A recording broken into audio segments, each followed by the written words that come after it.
But after 14 years of a Tory government unwilling to take the tough choices to make life better for working people, it's no wonder that people have lost hope that real change is possible. And we have a plan to change this, to give people with skin in the game real control over their lives, the power to have a real stake in their place and share in our country's success. Our landmark English Devolution and Community Empowerment Bill will deliver this and more. It will help us to build a modern state based on a fairer, stronger partnership between government and local people, with the aim of renewing people's faith that the state can work for them. Because from top to bottom, the best decisions for communities are made by those who know their area best, which is why this bill will also give local communities across the country much needed new powers, like a bigger say in shaping their place through effective neighbourhood governance, with councils required to make sure that this is happening, and the tools to transform their high streets and neighbourhoods through a new community right to buy, Madam Deputy Speaker, to save the much-loved community assets like pubs, shops from being lost, and to protect sports grounds, which are at the heart of so many communities and a source of great local pride. I am absolutely thrilled to see in this bill steps to protect communities and community sport for the future. This bill takes heavily from one that I introduced in May, creating a change to safeguard sporting assets of community value. This would automatically protect football clubs, leisure centres and other sports facilities by giving local communities the first chance to buy them if they go up for sale.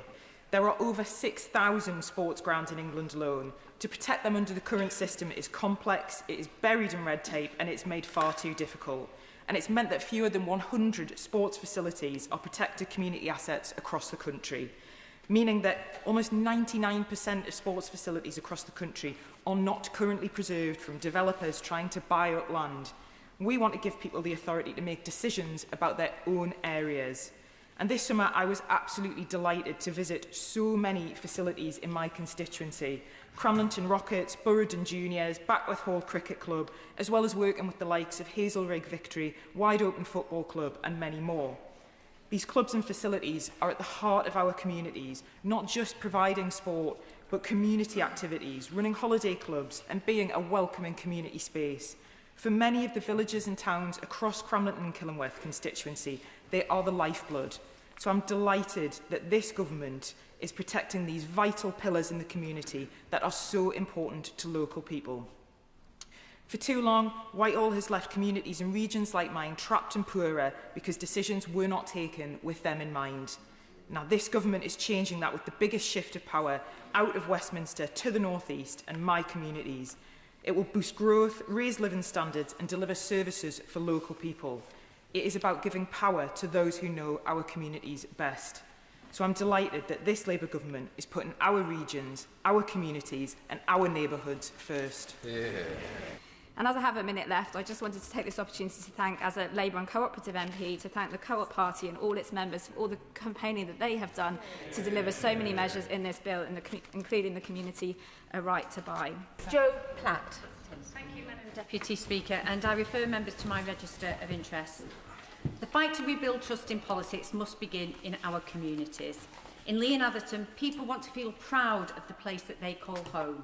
They want visible investment and the power to shape their future, and that's why I welcome the second reading of this bill. This is an ambitious bill and important step in our devolution revolution, representing one of the greatest transfers of power from Westminster in a generation.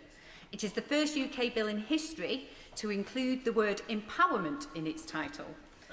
So for too long, devolution has meant power being shifted between Whitehall, mayors and councils without making meaningful contact with local people. This bill offers a meaningful step forward, giving our communities the tools to take ownership of the spaces that matter most. And as a Labour and Co-operative MP, I welcome the introduction of community right to buy. In practice, this means that when assets of community value come to the market, communities get first dibs. And so where we have lost local assets such as this, it is not just a loss of service to the community, but a further erosion of trust in local democracy. So I am in no doubt that giving communities a stronger voice in local decision making helps restore trust in politics from the bottom up.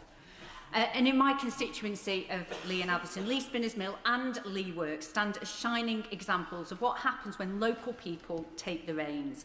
Once derelict, now community owned, they become an anchor for regeneration. The mill and Lee Works supports jobs, culture and well-being.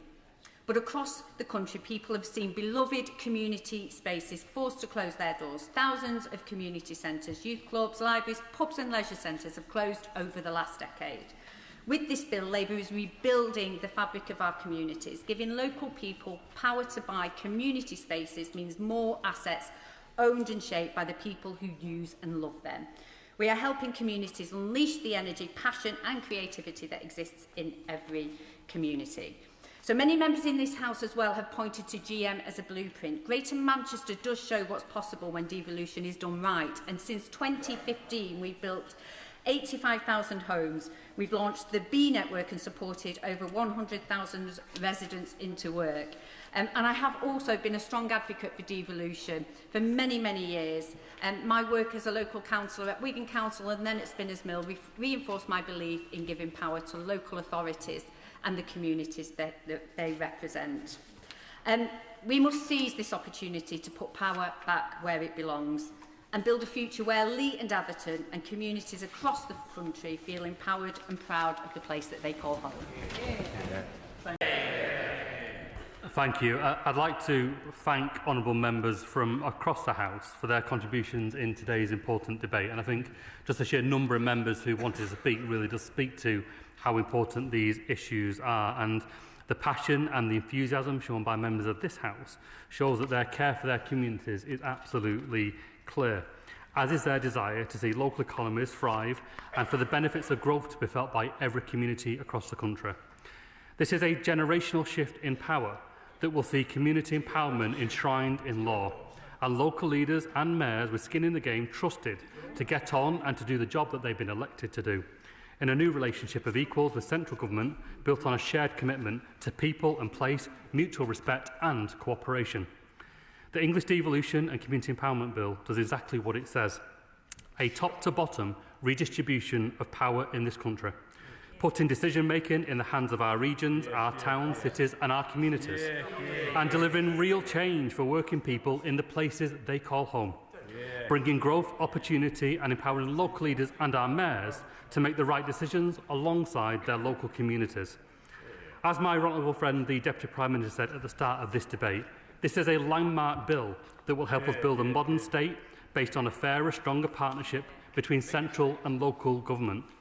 Because for too long, power and opportunity has been centralised in Westminster and Whitehall, holding back growth across the country and denying millions of people the opportunity to realise the potential they have within them. Our new approach to devolution and to empowerment begins the work of fixing that, powering up our regions with devolution by default and the right to request new powers, resources and freedoms, and measures to fix local government and its fragile audit regime to sustainable structures of governance.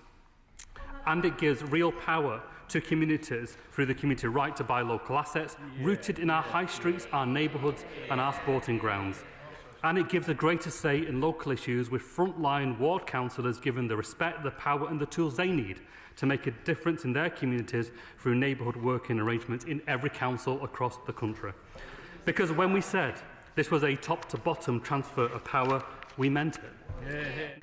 With this bill, we start the work to build back strong communities and it's due in no small part to the significant campaign work of the cooperative movement and the MPs here in this House, who have made the case clearly that in the end, ownership matters.